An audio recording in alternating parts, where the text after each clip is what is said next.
Good evening and welcome to League of Women Voters Presents. I'm Jim Robertson and our topic tonight is terrorism. And with me is Paul Wallace. Paul is an emeritus professor of political science at MU and an expert on terrorism and South Asia in general. That's right. Paul, there's a lot to talk about on the topic these days. Lots happening. And as there have been in the last decade or so.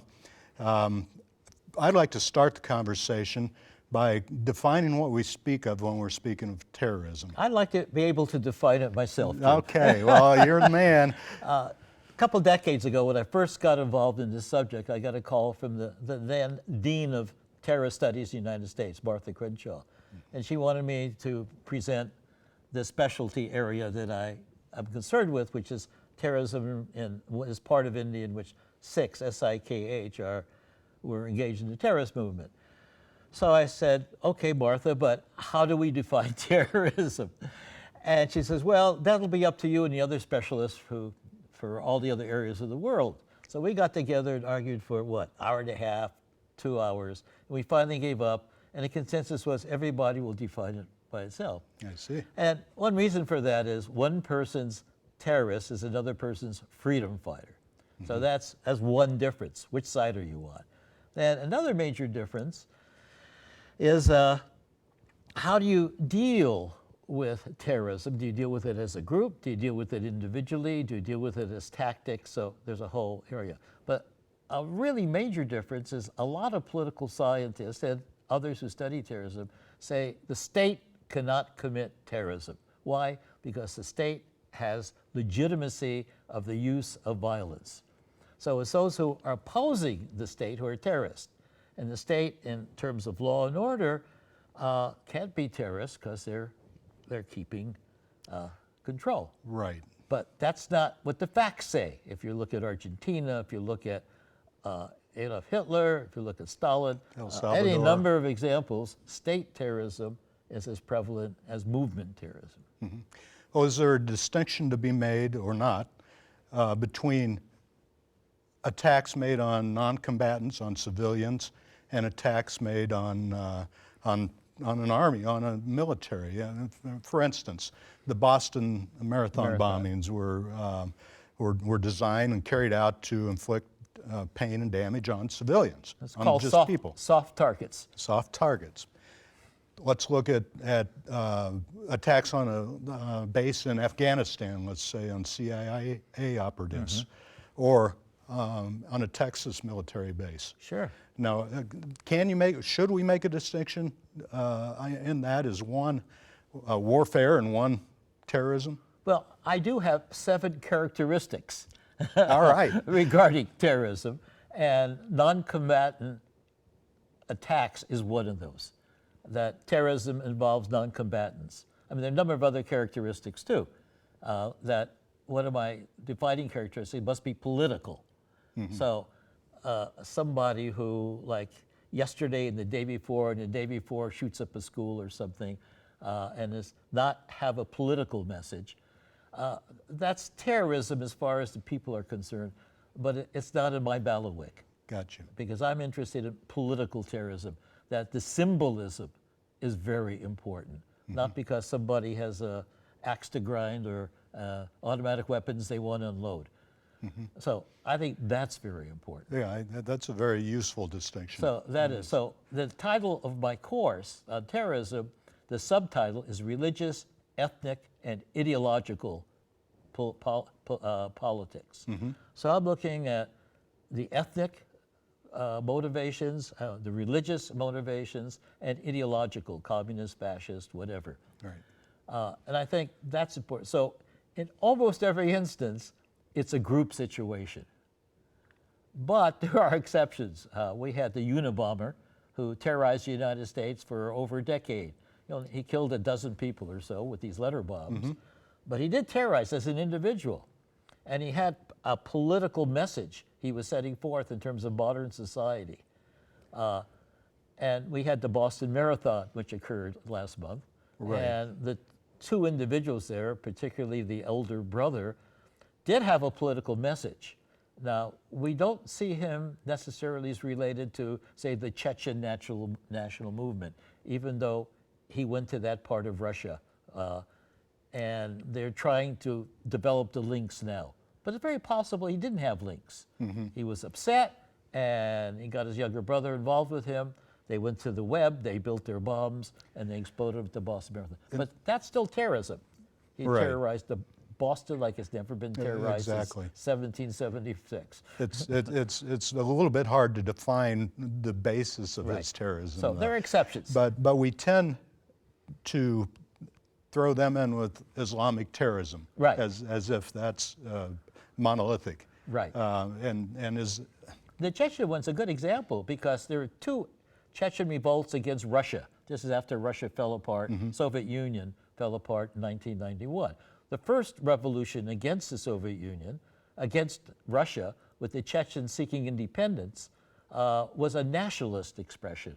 That was ethnic. We're Chechens and we want to be independent just like Uzbekistan and Turkestan and the other stands. And they put that down brutally, Russia did. So the second revolution, a couple years later, now involved the Islamic nature of the population. So that combined the ethnic and religious dimensions, and that made it even more potent. exactly. Well, let's help me think about the nature of terrorism in the United States since the September 11th, 2001 attacks. Right. And how that has evolved in the last 12 years, and how it differs maybe from Chechnya or India and Pakistan. Well, there's some of the same elements in it. Most people who deal with terrorism professionally focus on the tactics of terrorism, rather than the fact that this is something unique in itself. So it's the tactics rather than the other elements. So about one way to look at terrorism, it's asymmetrical warfare from the movement perspective. So if you're a movement within the United States, you're Timothy McVeigh, and you're really angry at the U.S. government, and you blow up the Muir building in Oklahoma City, you're doing that with a homemade bomb made out of fertilizer, nitrates, et cetera, because you're not going to lead your militia. And he was related to the militia movement in the U.S., but he didn't. It wasn't an open warfare. So the asymmetrical nature is really very important there. And that's the same as whether you're in a movement overseas. Now, what often happens, though, and I think this is the dangerous part, you may have a movement of a few people or a few hundred people, even sometimes 1,000 people. But still, that's small compared to the power of the state.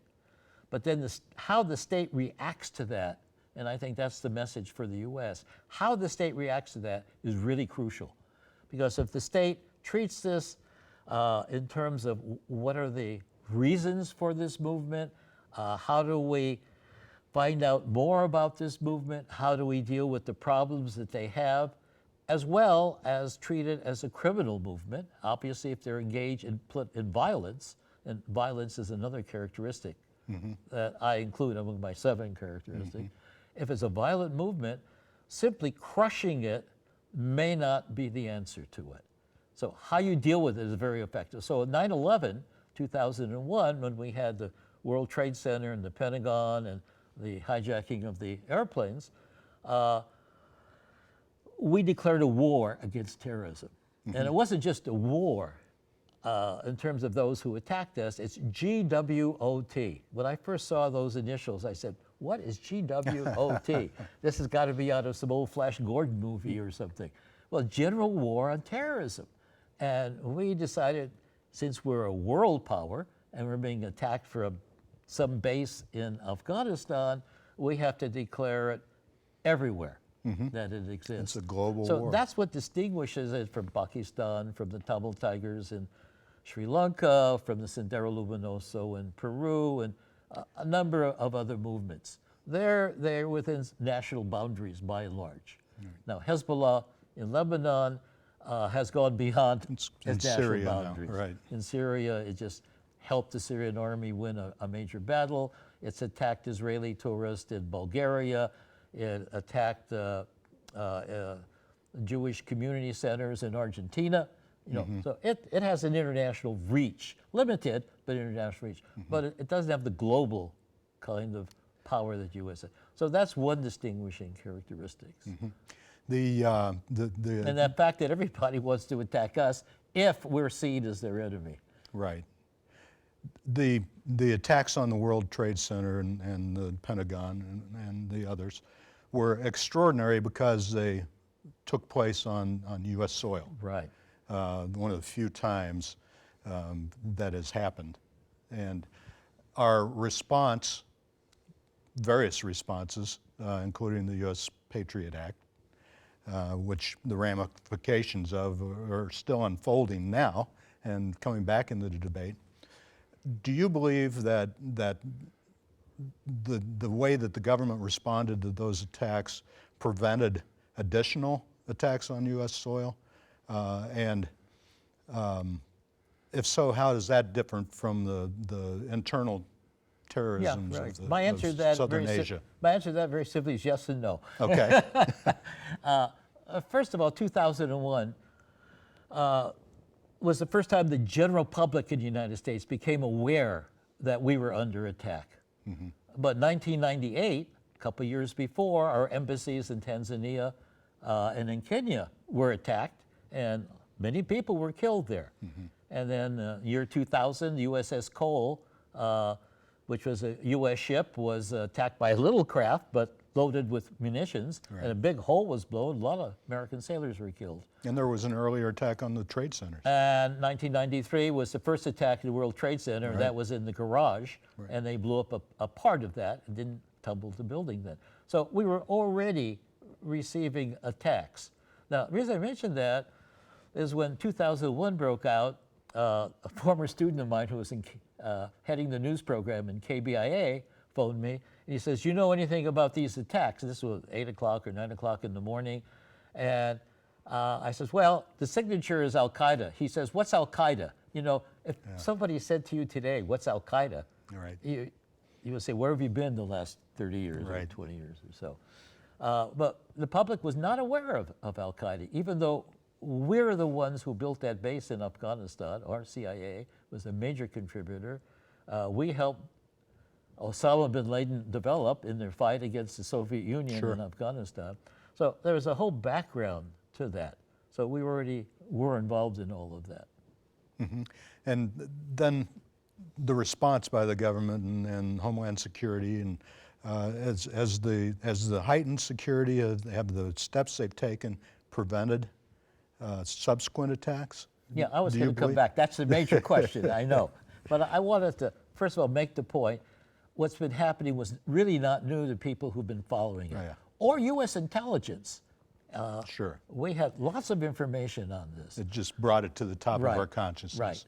Now, so the response, even back during President Clinton's time, was to send the missile into the training camp in Afghanistan. But when President Bush took over, he was new. And security apparatus was there. There were warnings. But I guess it takes some time to settle into the presidency and this vast array of institutions with which you have to deal. Because the response with the general war on terrorism was to say, well, let's identify who it was, and they quickly identified Osama bin Laden and Al-Qaeda. They proceeded properly in terms of telling the government in Afghanistan, the Taliban government, that you release Al-Qaeda to us, extradite them to us, so let us come and get it, and it'll be all right. If not, we're going to attack you. So, you know, that I think was, everybody would agree was a proper response. But then there were what are called the neocons in this institutional complex within the Bush administration, the Cheneys and the Wolfowitzes and a whole series of them, who say, good, this is a way for us to get Iraq. Iraq, what's Iraq got to do with it? Iraq was a secular state headed by a tyrant, to be sure, Saddam Hussein, but there was a fatwa against him by Al-Qaeda. And so we decided to attack Iraq. Now, however you feel about that, it was perceived by Muslims in the Middle East as an attack upon Muslims. And so that not only didn't help our security, that really was a major problem for our security. So the Patriot Act and other kinds of legal apparatus that we developed certainly was helpful in one sense in terms of gearing up our intelligence apparatus. And there's nothing as important as intelligence. You could have all the weapons in the world, but if you don't know where to direct them, and if you don't know who you're dealing with, they're not going to be of great use. So it did help with our intelligence apparatus. Now, I use the term the pendulum swinging. And 2001 and 2002, it swung very much towards security as against privacy. So, you know, we're sitting here in June 2013. We've had a big disclosure of information in terms of our telephones, in terms of our web sources, and so on. And the government is building this huge installation in Utah so we could somehow store all this, though it's going to go into the clouds. That's really for analysis. And at this point, 2013, the pendulum is starting to swing a little bit to the other side. The Patriot Act said we have to give up some of our privacy for the purposes of security. And 2013, we're saying maybe it swung too far, and if this 29-year-old working for a subcontractor can come up with this kind of information, however questionable some of it may be, I'm not the one to judge that. Yeah, there are over 1 million people with his security clearance. That's what's disturbing. That's the problem. And I think it's high time we had this discussion, whether the government likes it or not.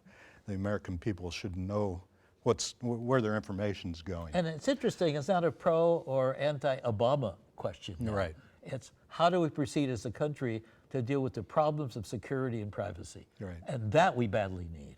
And we may well decide that it's reasonable to collect a certain amount of information as long as we're comfortable in how it's used.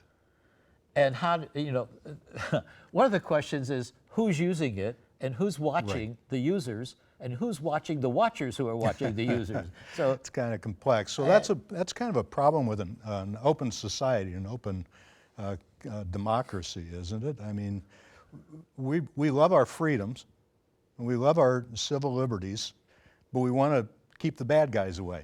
Well, you know, Greece is not the most favorite country in the world today because of its economic problems. But I do have to go back to ancient Greece to deal with that question of security versus privacy and how much openness can you have. Because Pericles, that's in the ancient Greek period, when Athens was the repository of democracy. At his funeral oration for those who lost their lives in the preceding year against Sparta in that famous war, in his funeral oration, he says, "We are an open city, and our enemies can come in and find out so much about us." But he says, that's also our strength. And if you give up liberty to achieve security, you've really lost it all. So where in that situation do you find a proper mix? That's the real question. That's the question. And we've got to continue to ask that. From my own perspective, I think transparency, and you're in the media, transparency is absolutely essential. It was Thomas Jefferson who said, in terms of newspapers and the media and transparency, that is the lifeblood. So. And I've got to say that the Obama administration has been somewhat of a disappointment in that regard. Absolutely. But that's no different than any other administration, really. Well, when you're in an institutional complex like that, it's hard to be the lone stranger. Right. So. How has the United States dodged or avoided some of the terrorist tactics like the suicide bombings that in the southern Asia that are so prevalent now? Why are we avoiding that? Well, one of the things, we have a little ocean between us and Europe. That's true. And the Middle East and so on. And we've had some luck. You know, the suicide bomber, this English Muslim, he did light his shoe, but it didn't work. Didn't work. And the passengers saw that and overcame him. We had the underwear bomber who also had a problem. So it's technologically, it's just not so easy to build a bomb that can be so effective. The latest one I saw, and I don't know if this is a family program or not, but there was explosive hidden in the rectum of an individual. So even though he was strip searched at the airport because he looked suspicious to the people, he still had the explosives within him. And when it went off, it just wasn't strong enough to have much of an effect. Except on him. The next time they could have a stronger kind of explosive. Right. So intelligence is the answer to that. We have developed our intelligence capacities to really a considerable degree. And the way you develop your intelligence is not antagonizing that ethnic, religious, or ideological group that's involved in those terrorist attempts. Because the best source for us finding out about radical Muslims is in the Muslim community. And we have to have cooperation with them. So to say that Sharia law is threatening American democracy when there's no attempts at that anywhere really antagonizes Muslims. That's a red flag that's throwing down. To have a video made in California by some person who I was going to say is demented, I'll say it, by some person who's demented. Has an agenda, at which least. which really takes the Prophet Muhammad and characterizes him in the most blasphemous way, antagonizes Muslims. So those kinds of acts really have to be avoided. And we have to draw closer. Here in this community, for example, we have the Shakir Hamoudi situation, who a key member of our community. And he's sitting in a federal penitentiary for 3 years now, maybe less, some probationary period. Even the whole community has supported him. And Shakir has been terrific at this. He hasn't taken it out on the American government or anything. But we need the Shakir Hamoudis, and we need our Muslim friends. And those are the major sources. To make us feel safe, that's right. Let's shift and look at the future of terrorism. I know we spoke earlier about nonviolent movements off camera. Look in your crystal ball. What can we expect in 20 years and 50 years? Okay, let me take a quick perspective if I can, because I'm an advocate of nonviolent militancy. Now, nonviolent militancy sounds like an oxymoron. How can you have nonviolent militancy? Well, the group that I specialize on, the Sikhs, S-I-K-H, and I pronounce it as they pronounce it in Punjab, India, where they're from, rather than Sikh, which is the more common pronunciation here. They had three major movements, one in 1920 to 25, where they regained control of their own temples, and even though the owners of those temples, this is during British period, when these owners of the temples were backed up by the British government in India, sent thugs to kill them, and many Sikhs were killed, but non-violently they protested. Gandhi said it was the best example of nonviolent movement that existed in India at that time. So 1921, they were successful. Again, after independence, they wanted a Sikh majority state. They're only 2% of India's population, but they're a little over 50% in this one part of India. So they got the boundaries redrawn after a 10-year struggle. So 1966, they got the boundaries redrawn, a Sikh majority state where they were in a majority, not anti-Hindu or anti-Christian or anti-anything else, but they had realized a long-term objective. And the third movement was 1971, and that was nonviolent. The third nonviolent movement was 1971 when Indira Gandhi declared an emergency that lasted for 20 months in India. The biggest opposition to her were the hundreds of thousands of Sikhs who opposed this authoritarianism nonviolently. In all three, they were successful. On the other hand, there was a movement of violence among the Sikhs that lasted for 15 years, from 1980 to 1995. Over 60,000 people were killed, and this was a massive movement. I won't go into details of that, even though I did testify to them about them in British Columbia and Vancouver during the trial of some Sikhs in Canada. That didn't accomplish anything except kill a lot of people. So the Sikhs who have this image of the Indian warrior, and when India projects its warrior status and so on, it's pictures of Sikhs with their turbans, with their beards, with their swords, and so on. So here's a group that is more successful nonviolently. Gandhi was successful nonviolently at great cost. In fact, at one point, when there was some violence, he called off a whole movement. And he was severely criticized. So look, we're getting so close to independence. And he said, no, we can't have any violence. Martin Luther King took those same characteristics, adopted them for American culture, and was successful in the American Civil Rights Movement. Now, I could go on and on. There's Gdansk in Poland and so on. No, you can't, because we're running out of time. I know, okay, but there's about 15 of these, and they're increasing. And so that's the point. They're alternatives. So what you're suggesting is the nonviolent movements will, in time, take over the terrorists. Right. We have how to do it cookbooks for this now. History proves it. Not just history, but we have actual cookbooks. So when Arab Spring took place, you had these in Tahrir Square. They were downloading this cookbook by Albert Einstein Institute in Cambridge, Massachusetts, and on nonviolent revolution. on how you do it. Yeah. And the same thing in Serbia when they overthrew Milosevic. Yeah. You had Serbia Popovic who had the same thing, and his how to do it is now being downloaded all over. Well, So the social media and new technology is helping in this. yeah, that's something we haven't even talked about, and unfortunately we don't have time. But I appreciate your message that we will come out okay in this eventually. We will. Yeah, We will. But that's we have to great. work at it. Yeah, exactly. Well, thank you, Paul. It's been thank you, very, Jim. very informative and interesting, and I hope that you enjoyed this segment and took something from it. Thank you. I'm Jim Robertson. Paul Wallace, thanks for joining us. Good night.